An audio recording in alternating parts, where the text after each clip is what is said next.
आज का टॉपिक रहेगा आपका परसेंटेज, और परसेंटेज के पार्ट नंबर 6 डिस्कस करेंगे, जिसमें आईबीपीएस कलर के प्रीवियस ईयर क्वेश्चंस का डिस्कशन होगा। तो पहला क्वेश्चन देख लेते हैं यहाँ पे। If 55% of K is equal to 65% of L and the average of both the number is 25 less than the k, then find 60% of L। यदि k का 55% L के 65% के बराबर है और दोनों नंबर का जो औसत है वो k से 25 कम है, तो L का 60% आप लोगों को निकालना है। तो सबसे पहले 55% ऑफ k, तो यहां पे लिखेंगे 55% को 55/100, ऑफ का मतलब गुणा, इंटू के इक्वल टू 65% का मतलब होता है 65/100 और गुणा एल। ठीक है ना, 100 से 100 कटेगा, 5 से आपका जाएगा 11 बार, 5 से 65 जाएगा आप लोगों का 13 बार। तो यहां से आप लोगों का निकल कर आ गया k is to L equal to 13:11। ठीक है, अब कह रहे हैं कि the average of both the number is, यानी कि दोनों नंबर का औसत। अगर k इंटू एल का औसत 13:11 है तो इसको मैं मान लूंगा, इसको 13x ले लेना, इसको हम लोग लेंगे 11x। अब देखो इन दोनों का औसत क्या हो जाएगा, यानी कि दोनों को जोड़ दूंगा 13x प्लस 11x और डिवाइडेड बाई 2, ये आ गया औसत। और औसत कितना है, is 25 less than the k, यानी कि k से 25 कम है, k माइनस 25। तो 13x प्लस 11x ये होता है आपका 24x इक्वल टू 2 की मल्टीप्लाई करूंगा राइट साइड में तो 2k और माइनस का 50 आ जाएगा। ये कितना आएगा आपका 2k माइनस का 15 आ जाएगा, माइनस का 50 आपका आ जाएगा। अब देखो k को मैं यहाँ पे क्या रख सकता हूं, k है आप लोगों का 13x, यानी कि 24x इक्वल टू 13x रख दूंगा तो यहाँ पे आएगा 26x और माइनस का 50, यानी कि यहां से 2x की वैल्यू 50 आ जाएगी और x बराबर आप लोगों का 25 आएगा। x बराबर कितना आ गया 25। अगर x 25 आ गया और k है आपका 13x, ठीक है ना, तो आपसे पूछता है then find 60% of L, L की वैल्यू पूछ रहा है, तो यानी कि 60% का मतलब 60/100 और एल कितना है आप लोग 11x, यानी कि 11 इंटू और x कितना है आपका 25। तो 25 से 100 4 टाइम्स जाएगा, 4 से 60 आप लोगों का 15 टाइम्स और 15 इंटू 11 हो जाएगा आप लोगों का 165। तो इस तरीके से आपका जो आंसर बनेगा A is the right answer of this question. Clear, चलिए तो नेक्स्ट प्रॉब्लम को देखते हैं। प्रॉब्लम सेकंड है, the number of students in 4th and 5th class is in the ratio 6:11। 40% in class 4 are girls and 48% in class 5 are girls. What percentage of student in both the classes are boys? Class 4 और class 5 के संख्याओं का जो ratio है, विद्यार्थियों की संख्या का अनुपात 6:11 है। क्लास 4 में 40% लड़कियां हैं, क्लास 5 में 48% लड़कियां हैं। तो दोनों क्लास में लड़कों की संख्या का प्रतिशत आप लोगों को बताना है कि कितना होगा। ठीक है, चलिए अब देखो 6 और 11 के रेशो में दे रखा क्लास 4, यानी कि नंबर ऑफ स्टूडेंट्स का जो रेशो है क्लास 4 और क्लास 5 का, यहां पे लिखेंगे क्लास 4, यहां पे लिखेंगे क्लास 4 और यहां पे लिखेंगे class 5। Number of student, number of student, और ये जो रेशियो आप लोगों को यहां पे गिवन है ये 6:11 का गिवन है। अब यहां पे बोल रहा है कि क्लास 4 में 40% क्या है, लड़कियां है, तो लड़के कितने हो जाएंगे, बच्चे, यानी कि 60% लड़के हो जाएंगे। ठीक है ना, जैसे 6:11 है तो इसको ले लूंगा 6x:11x। तो क्लास 4 में जो लड़कों की संख्या आप लोगों की यहां पर निकल कर आएगी वो कितने निकल कर आ जाएगी, यानी कि 6x, और टोटल नंबर ऑफ स्टूडेंट्स कितने हैं 6x प्लस 11x, यानी कि 6x/17x है ना। टोटल का यानी कि टोटल 17x का 6x बॉयज है और कितने परसेंट है 60%। क्लियर है, और प्लस प्लस ध्यान से आप लोगों को समझना है ना। और क्लास 5 में 48% है, तो टोटल 100%, 48 लड़की है तो 52% आपके क्या हो जाएंगे, लड़के हो जाएंगे। कितने का, यानी कि टोटल 17x का 11x, 17x का 11x आपके लड़के हो जाएंगे। ठीक है ना। अब देखो यहां पर नंबर ऑफ बॉयज का परसेंटेज निकल कर आ जाएगा दोनों क्लास में। अब इस x से ये x जाएगा, इस x से आपका ये x चला जाएगा। ठीक है, ध्यान से आप समझिएगा। अब देखो दोनों जगह 17 में ले लूंगा एलसीएम, 60 की 6 में गुणा यानी कि 360% यहाँ पे आ गया, प्लस 52 की 11 में गुणा, 11 दूनी 22, 2 11 पंजे 55, 2 57 यहाँ पर आ गया। तो यानी कि ये आपका 360 प्लस 572 तो 2 आ गया, 7 6 13 का 3 तो 1 बचेगा, 5 3 8 1 9, 932/17% आ गया। अब इसको डिवाइड कर दूंगा 17 से, तो 17 पंजे 85, तो आपका कितना बचेगा 82, 17 चौका 68, ठीक है ना, 17 चौका 68, 14 140, 17 28, यानी कि 54.8% दोनों क्लास में क्या है आपके बॉयज है। नंबर ऑफ बॉयज की परसेंटेज निकल कर आई 54.8%। ऑल राइट, ऑल क्लियर सभी को, चलिए बहुत बढ़िया। तो नेक्स्ट प्रॉब्लम है आप लोगों के सामने, इसको देख लेते हैं। Problem third, when the price of the rice is increase bye 25%, अगर चावल की कीमत 25% बढ़ जाती है तो ये family reduces it's consumption such that the expenditure is only 10% more than before. तो एक परिवार का कंजप्शन कितना कम करा जाए जिससे उसका खर्चा केवल 10% बढ़े।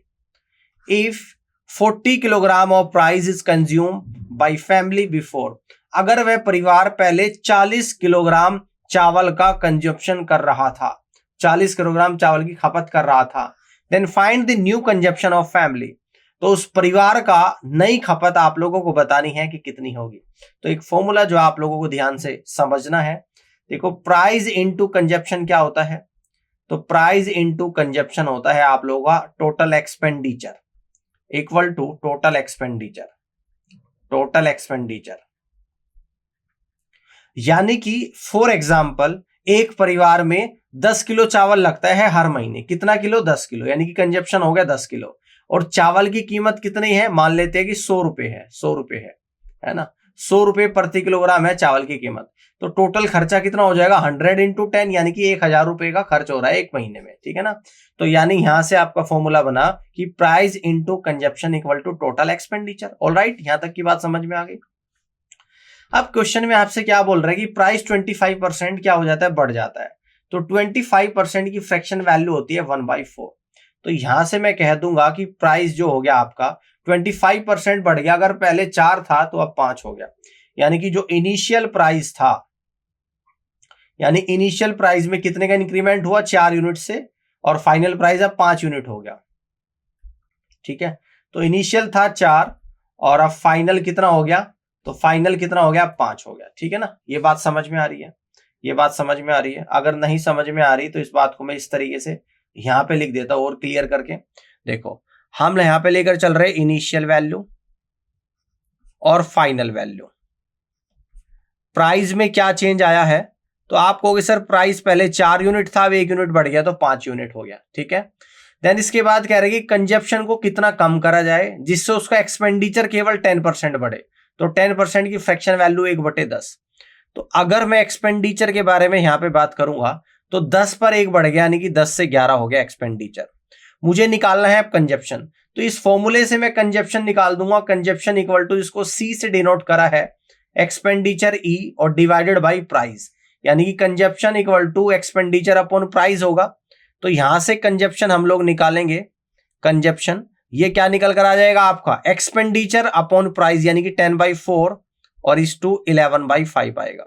2 से 4 2 बार, 2 से 10 5 बार, यानी कि 25:22 आपका आ जाएगा। इसका मतलब कंजप्शन का जो रेशियो आया इनिशियल और फाइनल का 25:22 आया। क्वेश्चन में ये बोल रहा है कि पहले कंजप्शन कितना था 40 kg था, इस 25 की वैल्यू कितनी 40 kg, इस 22 की वैल्यू आपको निकालनी है, तो 40/25 और इंटू 22, 5 बजे 25, 5 8 40, 22 8 176 अपॉन 5, तो 5 3 15, 5 बजे 25, 5 दूनी 10, यानी कि अब इस परिवार का जो टोटल कंजप्शन रहेगा वो रहेगा 35.2 kilogram. That means B is the correct answer of this question. All right, next problem 4 को यहां पे देखते हैं। Sanjeet spends 21% of an amount of money on an insurance policy, 35% on food, 17% on children's education, and 16% on recreation. He deposits the remaining amount of 495 rupees in bank. How much amount does he spend on food and insurance policy together. Sanjeet एक insurance policy पर अपने पैसों का 21% खर्च करता है, 35% भोजन पर करता है, 17% करता है बच्चों की पढ़ाई पर और 16% करता है रिक्रिएशन पर। ठीक है, इस तरीके से खर्च करने के बाद वह बाकी का अमाउंट बैंक में जमा करता है जो बचता है 495 रुपए। तो बताना है कि उसने भोजन और इंश्योरेंस पॉलिसी पर टोटल कितना खर्चा करा है, ये आप लोगों को बताना है। तो टोटल अमाउंट मान लेता हूं संजीव का 100x। टोटल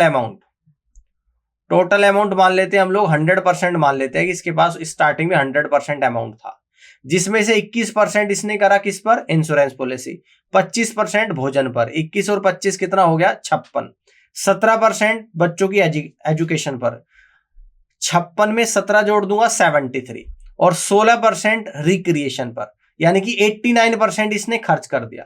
तो रिमेनिंग क्या बचा, टोटल खर्चा 89 आ गया, तो रिमेनिंग बचा 100 में से 89 माइनस करूंगा तो 11%। और क्वेश्चन में कह रहा है कि जो रिमेनिंग बचता है उसको बैंक में जमा करता है, यानी कि 11% की वैल्यू 495 रुपीज है। How much amount does he spent on food and insurance policy. तो फूड पे कर रहा था 35% और इंश्योरेंस पॉलिसी पे कर रहा था 21%, तो दोनों का टोटल जो निकल कर आएगा 56% आएगा। अगर 11% की वैल्यू 495 है तो आपको 56% की वैल्यू को निकालना है। 495 डिवाइडेड बाई 11 इंटू 56, 11 से 11 चौक 44, 11 पंजे 55, तो आंसर आया 45 गुणा 56। तो ये आपकी मल्टीप्लीकेशन कर लेंगे, 5 छंग 30 का 0, 3 बचेगा, 5 बचे 25 और 6 चौक 24, 25 24 49, 3 52 का 2, तो 5 बचेगा, 5 चौक 20 और 5 25 आपका आ जाएगा, यानी कि 2520 रुपए। तो इस तरीके से संजीत ने इंश्योरेंस पॉलिसी और फूड पर 2520 रुपए का टोटल खर्च करा है। तो that means E is the right answer of this question. Clear, next देखते हैं। ये कर लोगे, पूरा सॉल्यूशन आप लोगों के सामने है। प्रॉब्लम 5 है आपके सामने कि Sumit spends 50% of his monthly income on house hold items and out of the remaining he spends 50% on transport, 25% of entertainment और 10% on sports and remaining amount of 1500 is saved. What is the Sumit monthly income, ये आप लोगों को बताना है। यानी कि सुमित 50% अपनी मंथली इनकम का घर के खर्चों पर, घर के सामान पर खर्च करता है, और जो बचता है and out of the remaining, जो बचता है उसका 50% ट्रांसपोर्ट पर, 25% एंटरटेनमेंट पर, मनोरंजन पर, 10% खेलकूद पर और रिमेनिंग अमाउंट 1500 रुपए सेव करता है। तो सुमित की मंथली इनकम आप लोगों को बतानी है। तो इसकी मंथली इनकम को मैं 100% मान लेता हूं, ठीक है ना, जिसमें से उसने 50% करा हाउस होल्ड पर खर्च, सीधा 50% हाउस होल्ड पर खर्च कर दिया। बचा कितना इसके पास, 50%। अब जो ये 50% बचता है इसका 50% करता है ट्रांसपोर्ट पर, 50% का 50% यानी कि 25% ट्रांसपोर्ट पर। इसका एंटरटेनमेंट पर कितना करता है, 25%, ठीक है ना, यानी कि 50% का 25% कितना होता है, 12.5% एंटरटेनमेंट पर।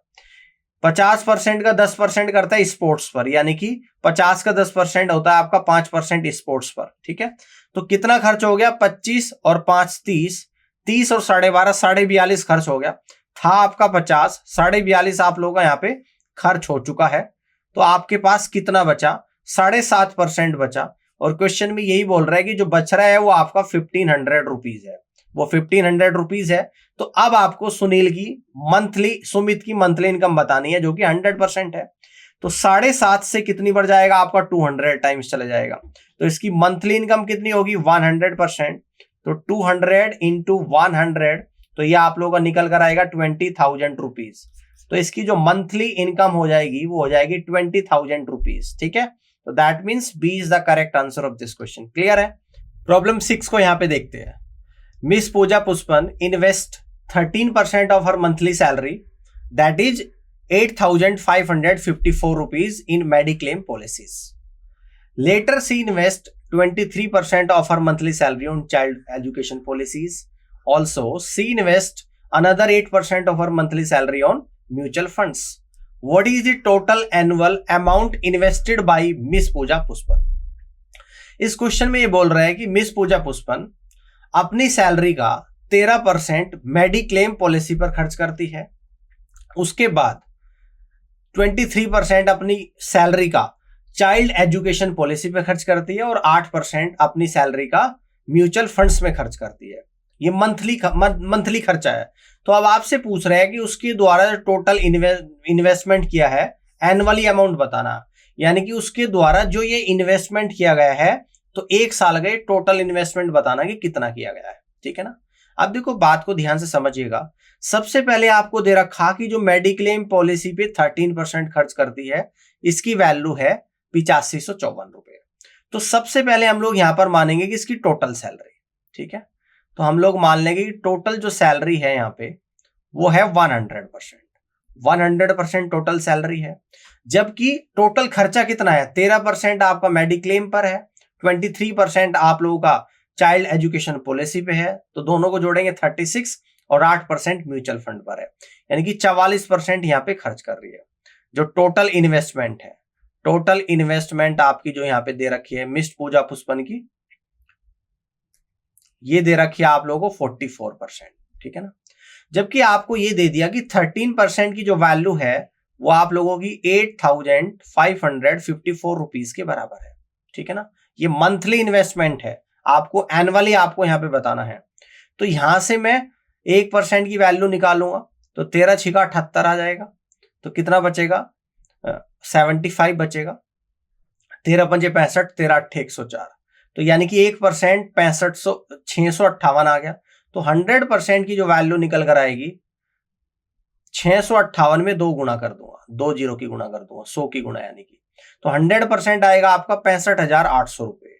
यानी कि जो टोटल खर्चा है उसका, जो टोटल खर्चा है उसका वो 44% था, जबकि उसकी एक महीने की टोटल सैलरी जो कि 100% निकल कर आई 65,800 रुपये आई। तो 44% की वैल्यू यहां से निकाल लूंगा, यानी कि एक महीने का इन्वेस्टमेंट निकाल लूंगा।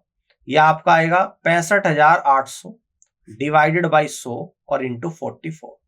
अब 2 जीरो से 2 जीरो चले जाएगा। ये एक महीने का इन्वेस्टमेंट है, निकालना है एनुअली इन्वेस्टमेंट, तो इसमें 12 की मल्टीप्लाई आपको और कर देनी है। ठीक है ना।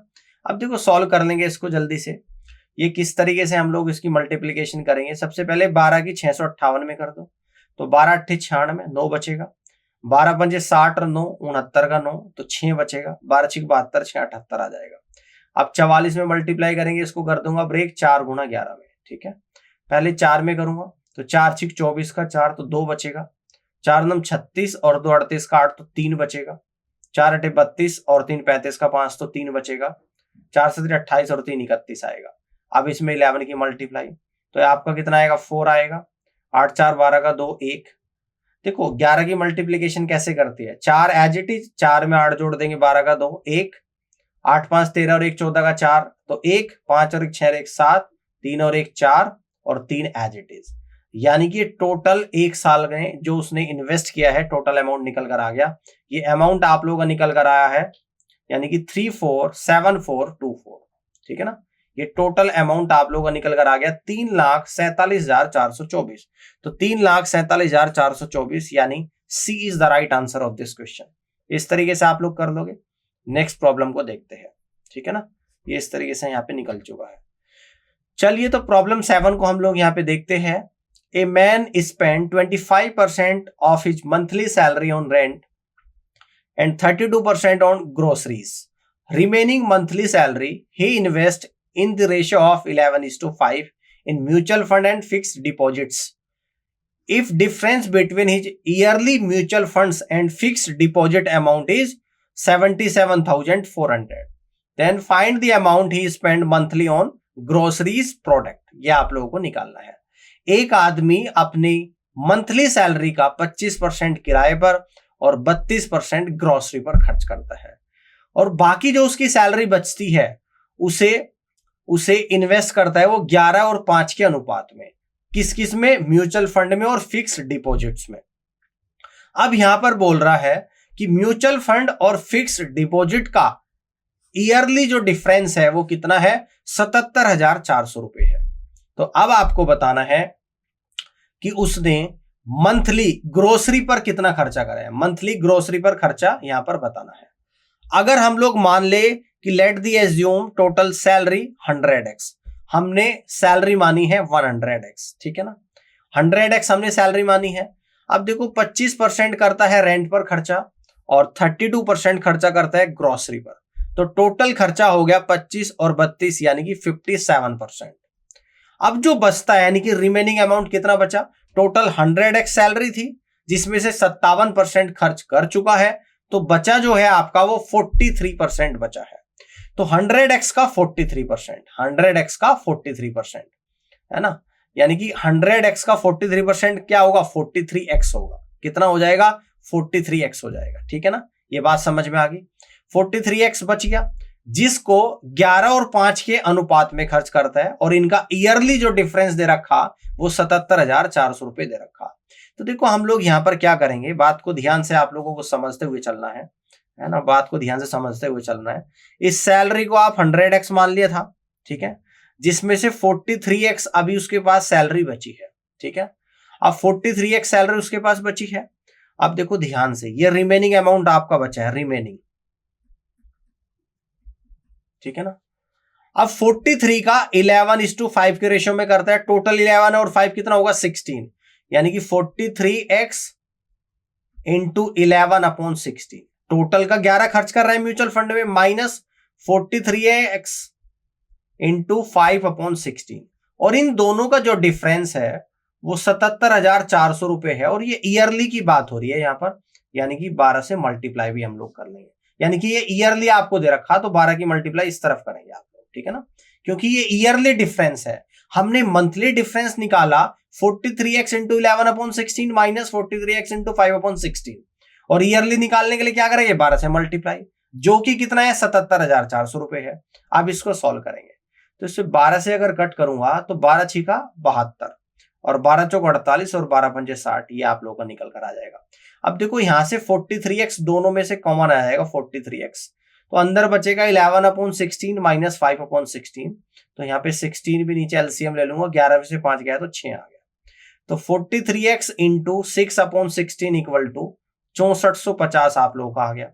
अब देखो यहाँ पे क्या करेंगे, इसको मैं कट कर दूंगा 2 से कटेगा 3 बार, ये 2 से कटेगा 8 बार, ये 3 से कटेगा आपका 3 दूनी 6, 3 कम 3, 3 पंजे 15 और 0 आ जाएगा। 43 से 2150 कितनी बार कटेगा, 50 टाइम्स कटेगा।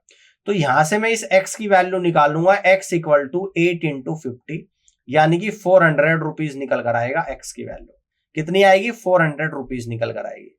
आपसे पूछते हैं उसने ग्रोसरी पर कितना खर्चा करा है, तो ग्रोसरी पर जो खर्चा हुआ था वो 32% हुआ था, और टोटल सैलरी कितनी थी, 100x, तो ग्रोसरी पर जो खर्च हुआ है 100x का 32% यानी कि 32x, तो 32x की वैल्यू निकालूंगा, 400 और x की वैल्यू कितनी है, 400 और 32, यानी कि 32 इंटू और x की वैल्यू कितनी है, 400।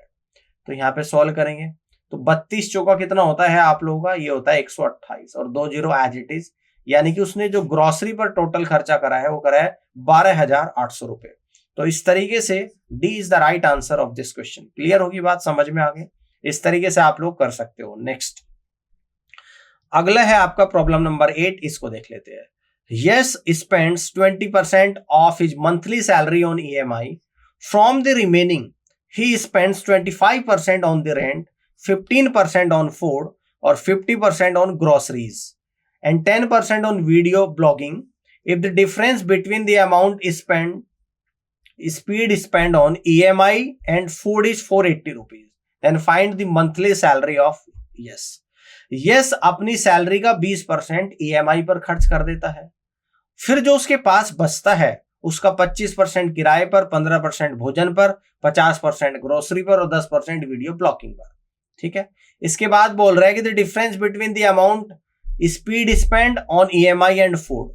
इसके बाद स्पीड स्पेंड यानी कि स्पीड स्पेंड ऑन EMI और फूड का जो डिफरेंस है 480 रुपए है, तो उसकी मंथली सैलरी बतानी है कि कितनी होगी।